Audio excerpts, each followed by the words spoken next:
people would fan out and attack any poor soul that happened to be on the street. How could this country do what it did against a whole class of people? The Chinese Exclusion Act on American Experience. Tonight at 7 on Arizona PBS. Thanks for watching Arizona PBS, a viewer-supported community service of Arizona State University.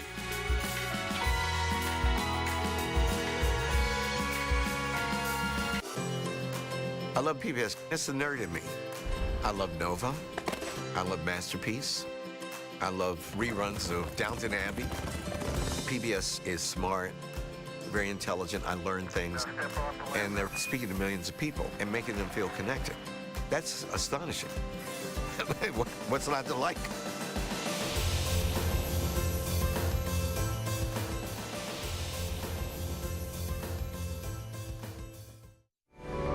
Coming up next on Arizona PBS, Life and World.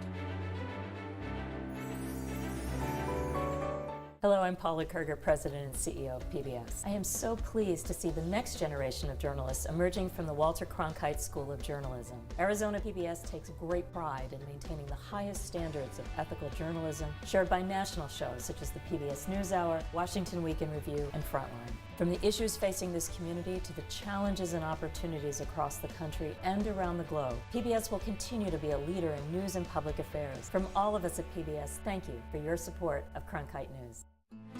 Coming soon to Arizona PBS. There's so much we don't know about giraffes, but what we do know is they're disappearing. I'm amazed that no one has a clue. This man wants to alter giraffes' fate. He'll launch a daring mission to bring these gentle giants to safety. Wednesday night at 7 on Arizona PBS. Hey, it's there. We got something. The hunt for the secret ingredients of the universe. Most of what astronomers had assumed fell apart. The invisible forces that control the cosmos. This is a mystery. Nova wonders, what's the universe made of? Wednesday night at 8 on Arizona PBS. From the Cronkite Studios in downtown Phoenix, this is Cronkite News. Will our schools evolve away from the scientific theory of evolution? The governor weighs in on potential curriculum changes. She's the front runner for the Democratic nomination. Today, Kyrsten Sinema officially became a candidate for the U.S. Senate. Looking for something to do after dark? Get some exercise and education by going on a scorpion scavenger hunt. Cronkite News starts now. Good evening and welcome to Cronkite News on Arizona PBS. I'm Raneem Hamed. And I'm Victoria Valenzuela. Thank you for joining us. Should the theory of evolution be part of the science standards for public schools? The governor and the state superintendent might not be on the same page when it comes to your kids' curriculum. Cronkite News reporter Andrew Christensen explains from the Broadcast Center. Governor Ducey said that he believes in God and he believes there are evolutionary forces at work in nature. He made those statements at a Memorial Day ceremony, but he's not the only one speaking out against the proposed changes in science standards. They're changing the wording to overemphasize the fact that evolution is a theory, and that the problem with that is that evolution is as close to fact as anything is in science, and so it's artificially making it seem like we're really hesitant about evolution when evolution is one of the big ideas of biology. The changes to the science standards were proposed last month. There were reactions on both sides at the Arizona Department of Education Standards Review session in early April. Those who were in attendance were allowed to speak, but were not shown on the webcam. The teaching of evolution is something that concerns me because it's a theory and it's not science. Others felt the standards had been deliberately weakened and want it restored to the Association for Science Education Standards. Here's the new standard from the Department of Education that's the sticking point. Over countless generations, changes resulting from natural diversity within a species are believed to lead to the selection of those individuals best suited to survive under certain conditions. The proposed idea for evolution is actually watered down quite a bit, and we would like to see it restored to the ASC standard that was in the Working with Big Ideas of Science Education. The Association for Science Education states that all life today is directly descended from a universal common ancestor, which was a simple one-celled organism. Over countless generations, changes resulting from natural diversity within a species led to the selection of those individuals best suited to survive under certain conditions. We want our students in Arizona to be competitive with students across the country and internationally, and if evolution is a guiding principle for all of biology, then how can our students compete if they're not taught evolution to the same extent as other students? 20 members of the Arizona House of Representatives also wrote a letter saying that, quote, "We find these revisions unnecessary, apparently political, and detrimental to the overall quality of education in Arizona." The letter went on to call for an investigation into what they called the tampering of the draft science standards, ensuring that the, quote, "shameful performance is not repeated." But others disagree with that assessment. That's the Christian point of view. We want creation taught in schools and God brought back in. If you still wish to comment, the Arizona Department of Education extended the comment period until noon this Thursday. Due to technical issues with the website, the public wasn't able to comment. Superintendent Diane Douglas apologized for the inconvenience. In the broadcast center, Andrew Christensen, Cronkite News. Governor Ducey has another opponent vying for his job. A Democratic candidate, David Garcia, filed signatures to get on the ballot this afternoon. Garcia is an Arizona State University professor and former assistant superintendent with the Department of Education. 4 years ago, he lost a race against Diane Douglas for superintendent of public instruction. The gubernatorial race is getting crowded. Besides Governor Ducey and Garcia, Democratic State Senator Steve Farley is running, as well as former Arizona Secretary of State Ken Bennett. Tonight, Greg Stanton is no longer the mayor of Phoenix. He officially resigned about 5 hours ago. Stanton will now devote his time to a congressional run. Last October, he announced he would be running to fill the seat being vacated by Representative Kyrsten Sinema. Prior to his service as mayor, Stanton spent 9 years on the city council and as Arizona's deputy attorney general. Vice Mayor Thelda Williams will now serve as mayor until the council votes on an interim. That vote will happen in 2 weeks. As the Senate primary gets closer and closer, politicians continue to file their petitions in order to officially join the race for the United States Senate. Today, reporter Jordan Daphnis was at the Capitol as Kyrsten Sinema dropped off her signatures. Democratic Congresswoman Kyrsten Sinema was on hand as those signatures were left with Secretary of State. She's running to replace Senator Jeff Flake. Democratic Congresswoman Kyrsten Sinema was joined by supporters as she officially announced her run for U.S. Senate. Today, our campaign is filing over 10,000 signatures in support of our campaign for the United States Senate. Sinema is expected to face Deidre Aboud in the Democratic primary. Republicans already have 3 well-known candidates competing in the primary, including Martha McSally, Kelly Ward, and former Maricopa County Sheriff Joe Arpaio. Sinema is currently a representative for Arizona's 9th legislative district and has been serving in Congress since 2012. Sinema's platform includes a strong push for Phoenix veteran care. And since Trump has become president, we've worked together to pass 4 pieces of legislation, well, 5 now, because the VA choice bill just passed, 5 pieces of legislation to help veterans get better access to care. Sinema said what separates her from other candidates is that she's willing to work with President Trump in order to do what's best for Arizona. When I agree with the president and he has an idea that's good for Arizona, I'm going to work with him to solve that problem and get things done. But if the president suggests an idea that's not good for our state, I'm going to hold him accountable and try to stop those actions. According to the website opensecrets.org, the Sinema campaign has raised more than $6 million, $2 million more than her closest competitor, Martha McSally. McSally is expected to file her signatures this afternoon. In the broadcast center, Jordan Daphnis, Cronkite News. Several lawmakers from Arizona are optimistic about a nuclear summit between the U.S. and North Korea. Arizona Representatives Martha McSally, David Schweiker, and Tom O'Halloran just returned from overseas.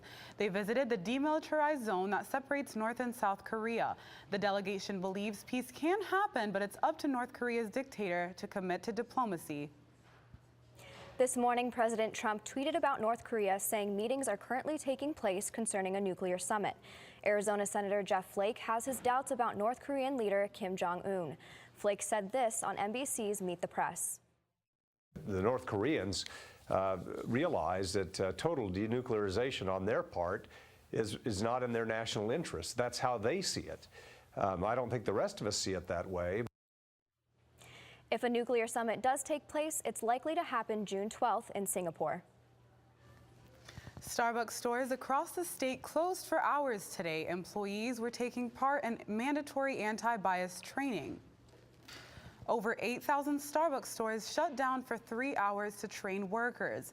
These trainings are the company's response to outcry last month over an employee calling the police to remove 2 African-American men waiting in a store in Philadelphia. All company-owned stores closed for these trainings, but franchise locations stayed open. The company plans to make this training part of the hiring process for new employees. And this is not about race. What this shows is that we all have bias, and this is how it can manifest itself. The training's curriculum was developed with help from the NAACP, Legal Defense, and the Anti-Defamation League.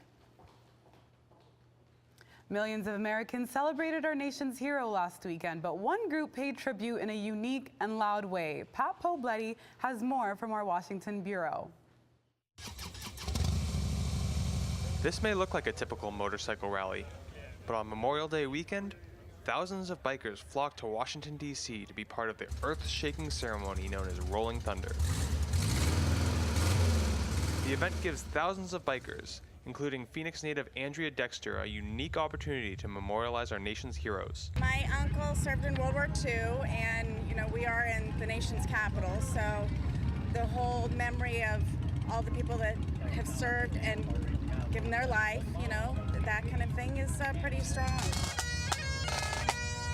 The bikers rally at the Pentagon before riding across the Potomac River and descending on the Lincoln Memorial for an event honoring the men and women who have served in our armed forces. For Tucson Air Force veteran Dan Grannon, Rolling Thunder is a way to pay tribute to his fallen brothers in arms. I had 4 really good friends that died in Vietnam. 2 of them on the same day. That's why I come here. That's it. Rolling Thunder isn't exclusively for those who love to ride hogs. Lieutenant General L. Scott Rice came to pay his respects to the thousands of veterans in the crowd and to the countless others who gave their lives to protect our country. Well, it comes to the fine point of freedom is not free, and we're here to remember and honor the service of all those people that are missing, lost, or have died in action for our country. Rolling Thunder founder Artie Mueller says when the event started in 1988, he could have never imagined that one day it would receive this level of support from Rice and thousands of others. It just brings tears to the eyes that they're here because they care, because they want to support what we're doing. At the Pentagon, Pat Pobletti, Cronkite News. Coming up on Cronkite News, Arizona has a history of hosting big events. And that trend is going to continue. The decision is made, and the NFL thinks the state of Arizona is ready to tackle another Super Bowl. Plus, it's a nighttime adventure that might not be for everyone. Bring a flashlight and face your scorpion fears. I'm Judy Woodruff, anchor and managing editor of the PBS NewsHour. The journalists of tomorrow face a fast-changing media landscape, but quality news remains vitally important to our communities, our country, and our world. At ASU's Walter Cronkite School of Journalism and Mass Communication, students learn solid, reliable reporting, holding the powerful accountable, and rebuilding the public's trust. The Cronkite School and Arizona PBS, preparing the next generation for a stronger future of journalism.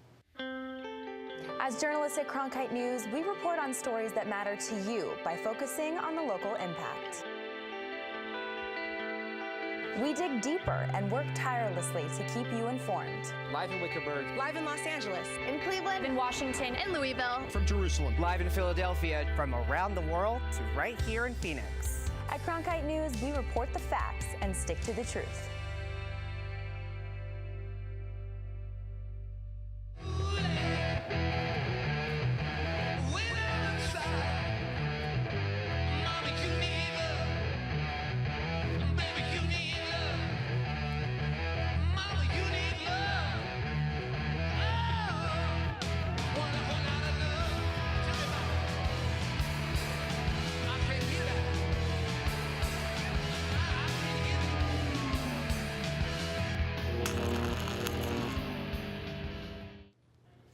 Firefighters are battling a new forest fire northwest of Sedona. The Sycamore Canyon fire is about 25% contained. The fire started yesterday about 10 miles out of Sedona. Over 100 firefighters and several aircrafts are on the front lines. The wildfire has burned 75 acres. No homes are threatened at this time. A weather system is expected to move through northern Arizona later this week and could bring stronger winds, increasing the wildfire danger. The relationship between the city of Glendale and the Arizona Cardinals was broken after Arizona's last Super Bowl in 2015. The NFL announced last week that football's marquee event will return to Glendale in 2023, and city officials say things are better now. As Cronkite News reporter Stephanie Shields explains, Glendale learned a lot of lessons from Super Bowl 49. The last time Arizona hosted the Super Bowl in 2015, the Valley hosted major fan events like the ones held in downtown Phoenix. A post-event analysis commissioned by the city found that Glendale fell short in areas such as NFL partnership opportunities and community business support. But this time around, officials see room for improvement. As a region, we've understood that the power of getting these types of events is by working together. With other stadiums in the NFL undergoing multi-million-dollar renovations, Arizona Cardinals president Michael Bildwell says University of Phoenix Stadium is also undergoing a $100 million renovation as well. Already done about $28 million to renovate the club area, about an equal amount out parking lots and some infrastructure. Glendale anticipates economic growth that will include adding at least 5 new hotels and parking infrastructure near the stadium. Glendale Mayor Jerry Wires believes the quality of the experience for Super Bowl 57 sits in the community's hands. As a region, we all stand to gain from this if we do it correctly. We all stand to lose if we do it wrong. I think that the NFL recognized that we have that our cities work well together, that we partner well, and we have a lot of expertise, and I think that will always be a competitive advantage for Phoenix. With big plans for Super Bowl 57, Valley officials say they hope to host the best and biggest game yet. In Glendale, Stephanie Shields, Cronkite News. Glendale City Manager Kevin Phelps said there will be a ribbon cutting next month to open just over 4,000 new parking spaces at the University of Phoenix Stadium. Besides the Super Bowl, Arizona might also play host to a future Final Four. Officials with the NCAA are scheduled to visit tomorrow to determine if the state will host another Final Four weekend. The Valley is looking to host the college basketball championship in either 2024, 25, or 26. The championship was held at the University of Phoenix just last year. Tomorrow, NCAA representatives will tour hotels and event centers. No word on when a decision will be made. When the sun goes down, the scorpions come out. Especially during the Arizona summer. Ahead on Cronkite News, we grab a black light and some hiking boots to go searching for scorpions. Today we've got a high of 103 degrees and mostly sunny skies, but you're going to want to stay tuned because I'll have your 7-day forecast coming up. This is my last broadcast as the anchor man of the CBS Evening News, and that's the way it is. Carrying on the baton of those who came before us, our superb team of journalists, writers, reporters, editors, producers work each and every week to tell the stories critical to you. For Arizona news that matters, tune into Cronkite News weeknights at 5 on Arizona PBS. I'm Matt Berry, ESPN Sports Center anchor and graduate of ASU's Walter Cronkite School of Journalism and Mass Communication. With its bachelor's and master's degrees in sports journalism, the Cronkite School is preparing the next generation of sports journalists to tell stories that matter, stories that excite, inspire, and inform. Cronkite immerses students in covering sports at all levels in one of the country's top sports markets. It's this hands-on experience under the guidance of award-winning sports media veterans that shape the top journalists of tomorrow. Millions of people die every year from drinking dirty water. I would never have felt I had the ability to do something without ASU pushing me. We built filtration systems out of local materials with the people. To see those kids drink clean water for the first time, it's the most rewarding feeling that you can ever have. I went to ASU because I wanted to change the world. The thing I never would have expected is how the world would have changed me. Summer means it's scorpion season and the populations increase because of the warm weather. Reporter Amanda Mason is in the studio with us to share her behind-the-scenes experience meeting these creatures up close in the desert. Regional parks around the state offer a unique experience to safely learn and search for these creatures in their natural habitat. As the sun goes down, scorpions come out to hunt. Twice a month, Santan Mountain Regional Park offers an educational experience to learn about these 8-legged creatures and meet them face-to-face on a scorpion search walk. Interpretive Ranger Nikki Bennell has been teaching the scorpion classes for a year and a half. Well, when I first started learning about them, I thought it was fascinating that the mother scorpion can give live birth to maybe 20 to 30 babies, and they all ride on her back. During the hike, families use a black light to illuminate the scorpions. 30 different species of scorpions live here in Arizona, and they like to live in holes just like this one. Ellison Locke says this is her first scorpion search walk. A month ago, my dad told me about it, and then I was looking forward to it the whole month, and then today, here I am. Locke says she's not afraid of scorpions. Just have to be careful with them, and they won't hurt you, but if you mess with them, they'll hurt you, but you just have to kind of go with them. It's totally safe to hike at night here. The scorpions aren't going to come charging at you. The main goal is don't stick your hands or feet in any kind of holes or in places that you can't see. This is one place you don't want to wear flip-flops. Bennell says to take precautions and watch where you walk because a scorpion stinger can puncture through your shoe. Now, these events are free, and you just have to pay for entrance into the park. The workshop starts at 7 p.m., and the hike is from 8 to 9 p.m. The next scorpion search is on June 1st at Cave Creek Regional Park. In the broadcast center, Amanda Mason, Cronkite News. The temperatures are climbing back into the triple digits. Jordan Daphnis is in today with your weather forecast. Yes, it's warming up here in Arizona. We've got a high today of 103 degrees. It's mostly sunny with some light winds. So overall, a pretty nice day. If you want to go swimming, I'd say now's the time because it's just going to keep heating up. If we look at our temperatures across the nation, we can see that it's really warm across the board. There's not too much to be jealous of, except for on the West Coast. It's pretty cool, mid-60s in Portland, Oregon, and San Francisco. I'm a little jealous of them. And then across our state, like I said, it's warm across the board, but still up in the high country, Flagstaff, you're at 75 degrees. Pretty nice temperatures, great day to head up north. And a look at our 7-day forecast. We're gonna stay in the low 100s through Friday. Pretty nice out. But then we're gonna take a jump on the weekend. We're gonna head into the high 100s, as in just below 110 degrees. I'm Jordan Daphnis in the Weather Center.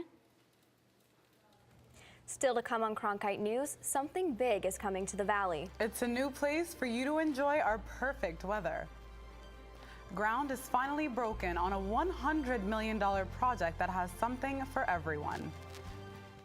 I like working for Cronkite News because it gives us the opportunity to find a different angle on the same stories that every other news outlet is covering across Arizona.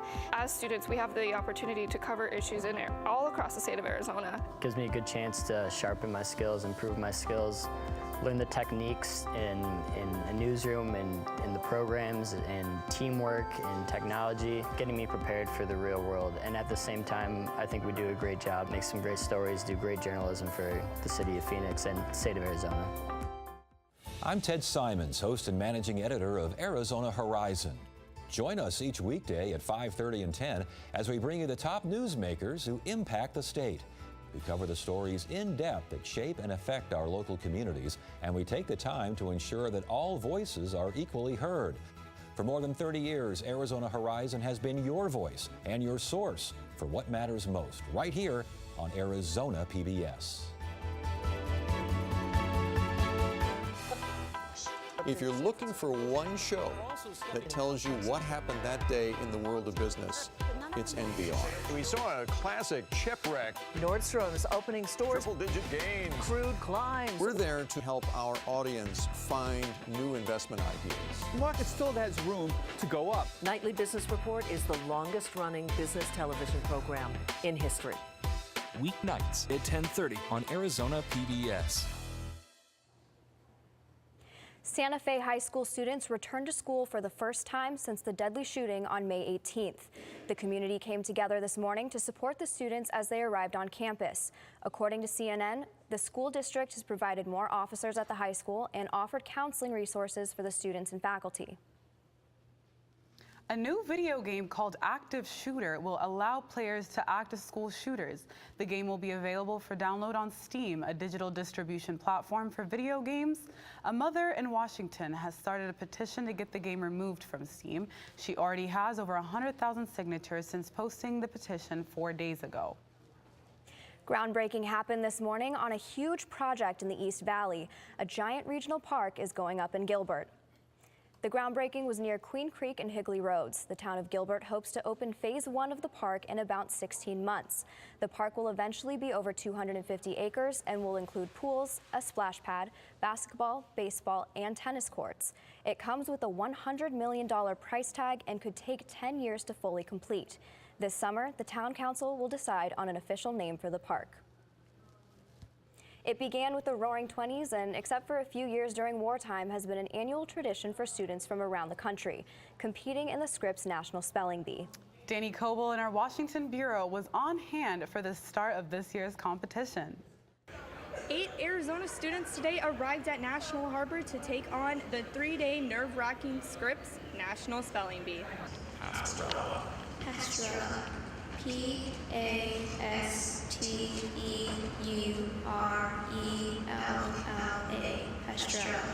The 91st bee began this morning with 516 participants taking a written test before taking their turn on stage to spell for the audience. Cambio. C-A-M-B-I-O. Cambio. Contestants got only one word in this round to misspell it and you're out. Some of the words were challenging. S-C-Y-L-I-O-R-H-I-N-I-D. But Lindsay Davis of Goodyear was confident. Preparing for spelling bees for over 4 years. This is Lindsay's last chance at a bee title. The Estrella Mountain Elementary School 8th grader will age out after this year. This is also the final year for St. George of Peoria, who is in 8th grade at Legacy Traditional School. And if I get out, I'm going to be okay with that because it's my last year and I tried my hardest and I'm so excited to be here. Now 7 of those Arizona students will advance on. One girl from Peoria was eliminated today. Reporting at National Harbor, Maryland, Danny Coble, Cronkite News. Cronkite News is proud to be the news division of Arizona PBS. Here's what's coming up on Arizona Horizon and PBS NewsHour. On the next Arizona Horizon, Starbucks is set to close thousands of its stores Tuesday for racial bias training, and how DACA students are now dealing with out-of-state tuition costs. Next Arizona Horizon. I'm Amna Nawaz. On the next News Hour, a unique jobs program in Chicago, teaching the skills needed after you start working again. That's Tuesday on the PBS NewsHour. That's it for Cronkite News tonight. Thank you for joining us. For top Arizona stories anytime, go to cronkitenews.azpbs.org.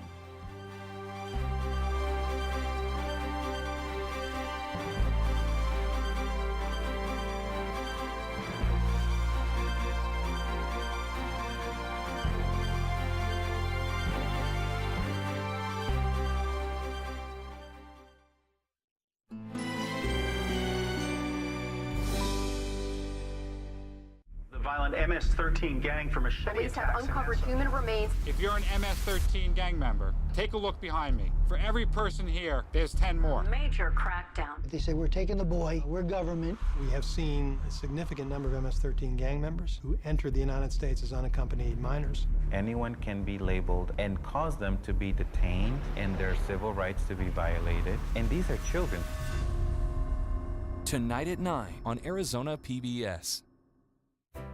Explore new ideas and new worlds here on Arizona PBS, a community service of Arizona State University.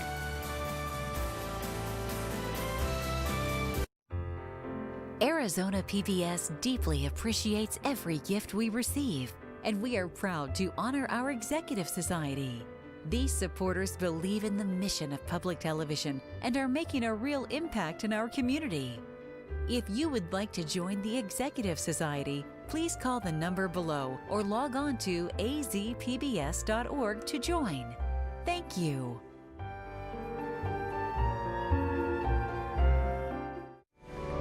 Coming up next on Arizona PBS, Life and World. Michael Crow here, President of Arizona State University. I just want to say thank you to all of our PBS viewers. You all are taking the time to keep yourself up to date. You're taking the time to keep yourself active in learning. You're using the network and the university as a learning platform to advance your family. I think that's the way that everything's going to be moving in the future, and so we're really excited, and I just want to say thank you for watching Arizona PBS. Coming soon to Arizona PBS. It is a force that shapes our universe. The force of gravity. So familiar, yet it remained a mystery. Until one man, working almost entirely alone, found an answer that rewrote physics. One of the greatest scientific theories ever conceived. And from it, you can derive the understanding of the entire universe